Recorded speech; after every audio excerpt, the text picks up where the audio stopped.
Hello दोस्तों, स्वागत है आप सभी का हमारे इस यूट्यूब चैनल में। तो आज हम लोग देखने वाले हैं क्लास 10th का चैप्टर नंबर 2 दो चरों का रैखिक समीकरण, जिसमें हम लोग देखेंगे प्रश्नावली 2 का क्वेश्चन नंबर 4। निम्नलिखित समीकरण निकायों को दिए गए चरों के लिए हल कीजिए। इसे हमें हल करना है और x और y का मान निकालना है। तो आज हम लोग इसे प्रतिस्थापन विधि से हल करेंगे, जो कि बहुत ही इजी होता है। हर साल इसमें से 4 नंबर का क्वेश्चन आता ही है। वीडियो के एंड तक बने रहें। अगर वीडियो पसंद आए तो लाइक सब्सक्राइब जरूर करें। इसमें हम लोग का पहला दिया है x plus y equal to 7। इसको देंगे पहला समीकरण। x minus y equal to -1 इसको देंगे दूसरा समीकरण। अब इसको हम लोग प्रतिस्थापन विधि से हल करेंगे और x और y का मान निकालेंगे। तो लिखेंगे प्रतिस्थापन विधि से।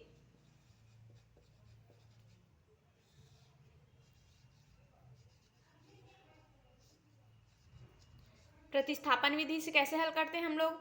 समीकरण 1 या 2 दोनों में से किसी एक से x या y किसी एक चर का मान निकालते हैं, फिर उसको दूसरे समीकरण में रखते हैं।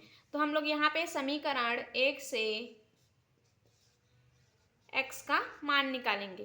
तो कितना हो जाएगा? x equal to 7 minus y. ये y है, इस साइड जाएगा तो माइनस में हो गया।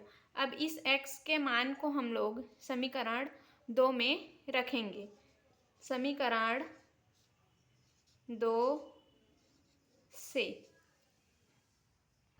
समीकरण 2 क्या है हम लोग का? x minus y equal to -1।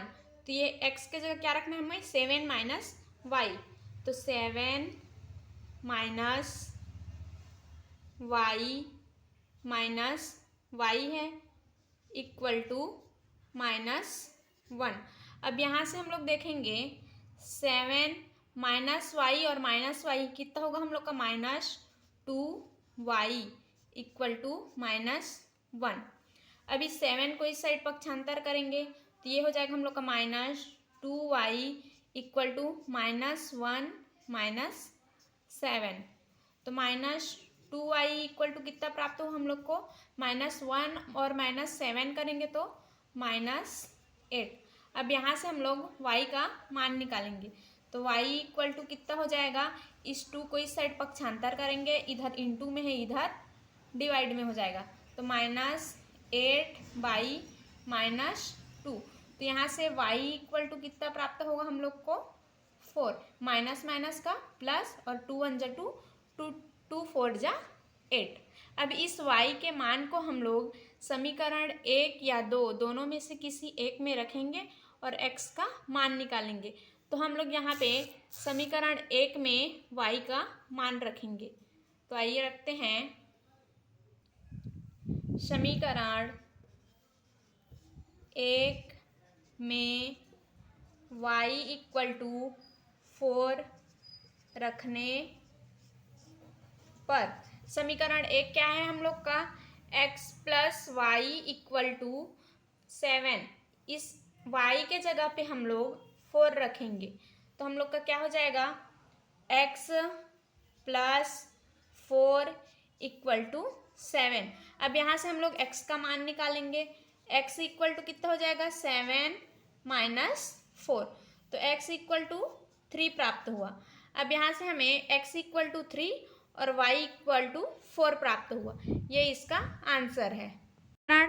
x minus 2y equal to -1 इसको देंगे दूसरा समीकरण। अब क्या करेंगे हम लोग? इसको प्रतिस्थापन विधि से हल करेंगे। तो लिखेंगे प्रतिस्थापन विधि से। कैसे हल करेंगे इसको हम लोग? जो समीकरण 1 है, समीकरण 1 से हम लोग x का मान निकालेंगे और उसको समीकरण 2 में प्रतिस्थापित करेंगे। तो समीकरण 1 से x का मान निकालेंगे। कितना हो जाएगा? 2x equal to 8 minus Y. अब यहाँ से x का मान निकालेंगे तो x इक्वल टू कितना होगा, ये 2 इधर डिवाइड में चला जाएगा, 8 माइनस वाई बाई 2। अब इस x के मान को समीकरण 2 में प्रतिस्थापित करेंगे, x के जगह में लिखेंगे समीकरण 2 से। समीकरण 2 क्या है हम लोग का, x minus 2y equal to -1। तो यहाँ से हो जाएगा हम लोग का x के जगह पे 8 minus y by 2 minus 2y equal to -1। अब यहाँ से क्या करेंगे, यहाँ पे क्या है 1, तो 2 और 1 का एलसीएम कितना हो गया हम लोग का 2। 2 के टेबल में 2 कितने टाइम्स में आता है 1 टाइम्स, तो 1 का इंटू हम लोग इतना से करेंगे तो क्या हो जाएगा हम लोग का 1 इंटू 8 करेंगे तो 8 माइनस 1 इंटू वाई करेंगे तो y, यहाँ पे क्या है माइनस है तो माइनस। अब देखेंगे 1 के टेबल में 2 कितने टाइम्स आता है 2 टाइम्स, तो 2 इंटू 2y करेंगे तो कितना हो जाएगा हम लोग का 4y इक्वल टू -1। अब यहाँ से इस 2 को इस साइड पक्षांतर करेंगे, इधर डिवाइड में है इधर इनटू में हो जाएगा, तो कितना प्राप्त होगा 8 minus y minus 4y equal to -2। अब यहाँ से हम लोग y का मान निकालेंगे, कितना होगा, यहाँ से इस 8 को इस साइड पक्षांतर करेंगे, यहाँ पे -y और -4y है तो कितना हो जाएगा -5y इक्वल टू -2 और ये हो जाएगा -8। तो यहाँ से हमें -5y इक्वल टू कितना प्राप्त हुआ -10। अब यहाँ से y का मान निकालेंगे, y इक्वल टू कितना हो जाएगा -10 बाई -5। इस 5 को इधर पक्षांतर कर देंगे तो ये माइनस माइनस का प्लस, 5 1 जा 5, 5 2 जा 10, तो y इक्वल टू 2 प्राप्त हुआ। अभी इस y के मान को हम लोग समीकरण 1 या 2 दोनों में से किसी एक में प्रतिस्थापित करेंगे और x का मान निकालेंगे। तो y के मान को हम लोग समीकरण 1 में रखने पर, समीकरण 1 में y इक्वल टू कितना रखेंगे 2 रखने पर, समीकरण 1 क्या है हम लोग का 2x plus y equal to 8। तो यहाँ पे y के जगह क्या रखेंगे हम लोग 2 रखेंगे, तो कितना प्राप्त होगा हम लोग को 2x प्लस 2 इक्वल टू 8। अब यहाँ से x का मान निकालेंगे तो 2x इक्वल टू इस 2 को इस साइड पक्षांतर कर देंगे तो कितना होगा 8 माइनस 2, तो 2x इक्वल टू कितना प्राप्त होगा हम लोग को 8 माइनस 2 करेंगे तो 6। अब यहाँ से देखेंगे x इक्वल टू कितना प्राप्त होगा 6 बाई 2, 2 1 जा 2, 2 3 जा 6, तो x इक्वल टू 3 प्राप्त हुआ और y इक्वल टू 2 प्राप्त हुआ हमें। इसमें हम लोग का तीसरा नंबर का क्वेश्चन है 4x plus 3y equal to 5, इसको देंगे पहला समीकरण। 2x minus y equal to 2, इसको देंगे दूसरा समीकरण। अब इसे हम लोग प्रतिस्थापन विधि से हल करेंगे।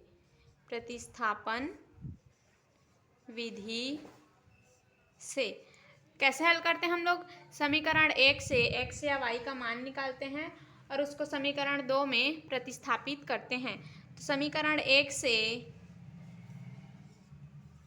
x का मान निकालेंगे तो कितना प्राप्त होगा हम लोग को 4x इक्वल टू 5 माइनस इस 3y को इस साइड पक्षांतर करेंगे 3y। अब यहाँ से x इक्वल टू कितना प्राप्त होगा हम लोग को 5 माइनस 3y बाई 4 इधर इंटू में है इस साइड डिवाइड में हो गया। अब इस x के मान को हम लोग समीकरण 2 में रखेंगे। समीकरण 2 से, समीकरण 2 क्या है हम लोग का 2x minus y equal to 2, तो वहाँ से हो जाएगा हम लोग का 2x के जगह रखना है हमें 5 minus 3y by 4 minus y equal to 2। अब यहाँ से हम लोग इस 2 का अंदर में इंटू करेंगे, तो 2 इंटू 5 करेंगे तो कितना प्राप्त होगा 10, माइनस है तो माइनस 2 इंटू 3y करेंगे तो 6y, और इसके डिवाइड में क्या है 4 माइनस y इक्वल टू 2। यहाँ पे y के डिवाइड में कितना है 1। अब यहाँ से हम लोग देखेंगे 4 और 1 का एलसीएम कितना होगा 4। 4 के टेबल्स में 4 कितने टाइम्स आता है 1 टाइम्स, तो 1 इंटू इतना करेंगे हम लोग तो कितना प्राप्त होगा 1 इंटू 10 करेंगे तो 10, माइनस है तो माइनस 1 इंटू 6y करेंगे तो 6y, माइनस है तो माइनस। अब यहाँ पे देखेंगे 1 के टेबल में 4 कितने टाइम्स आता है 4 टाइम्स, तो 4 इंटू वाई करेंगे तो कितना होगा हमें 4y प्राप्त होगा इक्वल टू 2। अब यहाँ से इस 4 को इस साइड पक्षांतर करेंगे, इधर डिवाइड में है इस साइड इनटू में हो जाएगा तो कितना प्राप्त होगा 10 minus 6y minus 4y equal to 2 into 4। अब यहाँ से हम लोग आगे देखेंगे, अब यहाँ से देखेंगे कि 10 माइनस 6y और माइनस 4y है तो कितना प्राप्त होगा minus 10y equal to 2 into 4 करेंगे तो 8। अब यहाँ से इस 10 को इस साइड पक्षांतर करेंगे, इधर प्लस में ही इस साइड आएगा तो माइनस में हो जाएगा तो minus 10y equal to 8 minus 10। अब यहाँ से कितना होगा minus 10y equal to 8 minus 10 करेंगे तो कितना प्राप्त होगा माइनस 2। अब यहाँ से हम लोग y का मान निकालेंगे तो y इक्वल टू कितना होगा minus 2 by minus 10, minus minus का प्लस हो गया 2 1 जा 2, 2 5 जा 10, तो y इक्वल टू कितना प्राप्त हुआ 1 बाई 5। इस y के मान को अब हम लोग समीकरण 1 या 2 दोनों में से किसी एक में रखेंगे और x का मान निकालेंगे, तो इस y के मान को हम लोग समीकरण 1 में रखेंगे। तो आइए देखते हैं आगे, यहाँ पे लिखेंगे समीकरण 1 में y इक्वल टू 1 बाई 5 रखने पर समीकरण 1 में क्या है हम लोग का 4x plus 3y equal to 5, तो यहाँ से कितना होगा 4x प्लस 3y के जगह क्या रखेंगे 1 बाई 5 इक्वल टू 5। अब यहाँ से देखेंगे हम लोग इस 3 का अंदर इंटू करेंगे तो कितना प्राप्त होगा 4x प्लस 3 इंटू 1 बाई 5 करेंगे तो कितना प्राप्त होगा 3 बाई 5 इक्वल टू 5। अब यहाँ से देखेंगे हम लोग 4 के डिवाइड में कितना है 1 है, तो 5 और 1 का एलसीएम कितना हो गया 5। अब देखेंगे 1 के टेबल में 5 कितने टाइम्स आता है 5 टाइम्स, तो 5 इंटू 4x करेंगे तो कितना प्राप्त होगा हम लोग को 20x, प्लस है तो प्लस, अब 5 के टेबल में 5 कितने टाइम्स आता है 1 टाइम्स, तो 1 इंटू 3 करेंगे तो कितना हो गया हम लोग का 3 इक्वल टू 5। अब यहाँ से आगे क्या करेंगे इस 5 को इस साइड पक्षांतर करेंगे तो कितना प्राप्त होगा 20x plus 3 equal to 5 into 5, इधर डिवाइड में था इस साइड जाएगा तो इंटू में हो गया।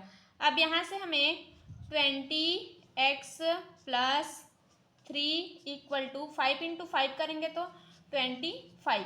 अब यहाँ से हमें इस 3 को इस साइड पक्षांतर करना है तो 20x इक्वल टू 25 माइनस 3। अब यहाँ से x का मान निकालेंगे तो x इक्वल टू कितना हो जाएगा 25 माइनस 3 करेंगे तो कितना प्राप्त होगा हमें 22, और इस 20 को इस साइड डिवाइड पक्षांतर करेंगे इधर इंटू में था, इस साइड किस में हो जाएगा, डिवाइड में। तो 22/20। अब यहाँ से हमें x इक्वल टू कितना प्राप्त होगा, 22/20। इसमें हम लोग का चौथा नंबर का क्वेश्चन है √7x plus √11y equal to 0। इसको देंगे पहला समीकरण। √3x minus √5y equal to 0, इसको देंगे दूसरा समीकरण। अब इसे हम लोग प्रतिस्थापन विधि से हल करेंगे और x और y का मान निकालेंगे। तो लिखेंगे प्रतिस्थापन विधि से। बहुत ही सरल क्वेश्चन है दोस्तों, यहाँ पे रूट के वजह से आप लोग डर जाते हो। तो आइए देखते हैं आगे। समीकरण 1 से हम लोग x का मान निकालेंगे। तो समीकरण 1 से यहाँ से x का मान निकालेंगे तो कितना हो जाएगा, √7x इक्वल टू, इधर 0 है, कुछ नहीं है। अब इस √11y को इस साइड पक्षांतर कर देंगे तो कितना प्राप्त होगा, -√11y। अब यहाँ से x का मान निकालेंगे तो x इक्वल टू कितना हो जाएगा, -√11y/√7। अब इस x के मान को हम लोग समीकरण 2 में जहाँ पे x है वहाँ पे प्रतिस्थापित करेंगे। तो लिखेंगे समीकरण 2 से। समीकरण 2 में क्या दिया है हम लोग का, √3x minus √5y equal to 0। तो कितना हो जाएगा, वहाँ से हम लोग का √3x के जगह क्या रखना है, -√11y/√7 minus √5y equal to 0। अब यहाँ से क्या करेंगे, इस √3 का अंदर हम लोग इंटू करेंगे तो कितना प्राप्त होगा हम लोग को, √3 इंटू माइनस √11 करेंगे तो कितना प्राप्त होगा, -√33। अंदर की संख्या का इंटू करेंगे, 3 इंटू 11 करेंगे तो कितना प्राप्त होगा, 33। रूट है तो रूट और y है तो y हो गया, और डिवाइड में कितना है, √7 माइनस √5y इक्वल टू 0। अब यहाँ से √5y के डिवाइड में कितना है, 1 है। अब यहाँ से हम लोग √7 और 1 का LCM निकालेंगे तो कितना प्राप्त होगा, √7। अब यहाँ से देखेंगे √7 के टेबल में √7 कितने बार में आएगा, 1 बार में। तो 1 इंटू माइनस √33y करेंगे तो कितना प्राप्त होगा, -√33y, और उसके बाद माइनस है तो माइनस हो गया। अब 1 के टेबल में √7 कितने बार में आएगा, √7 टाइम्स। तो √7 इंटू √5 करेंगे तो कितना प्राप्त होगा हम लोग को, √35y है तो y इक्वल टू 0।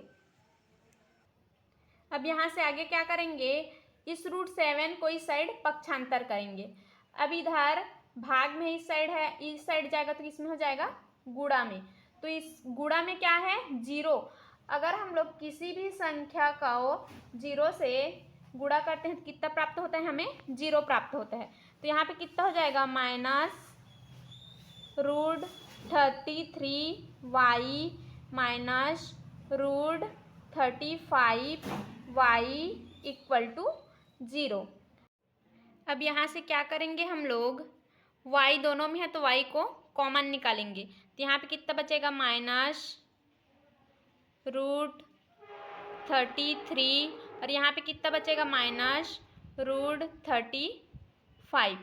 दोनों में से y कॉमन निकाले हैं इक्वल टू 0।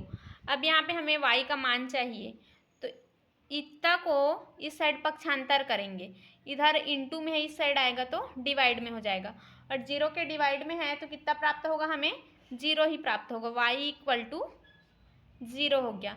अब इस y के मान को हम लोग समीकरण 1 या 2 दोनों में से किसी एक में रखेंगे और x का मान निकालेंगे। तो हम लोग y के मान को समीकरण 1 में रखें। समीकरण 1 में y इक्वल टू 0 रखने पर कितना हो जाएगा हम लोग का √7 x प्लस √11 y है, तो y की जगह क्या रखेंगे 0 इक्वल टू 0। अब यहाँ से ये वाला पूरा टर्म्स 0 हो जाएगा, तो √7 x इक्वल टू 0 प्राप्त हुआ। अब यहाँ से हम लोग x का मान निकालेंगे, तो x इक्वल टू कितना हो जाएगा 0 हो जाएगा। √7 इधर डिवाइड में जाएगा तो x इक्वल टू 0 प्राप्त होगा। तो अब यहाँ पे हमें x इक्वल टू 0 और y इक्वल टू 0 प्राप्त हुआ।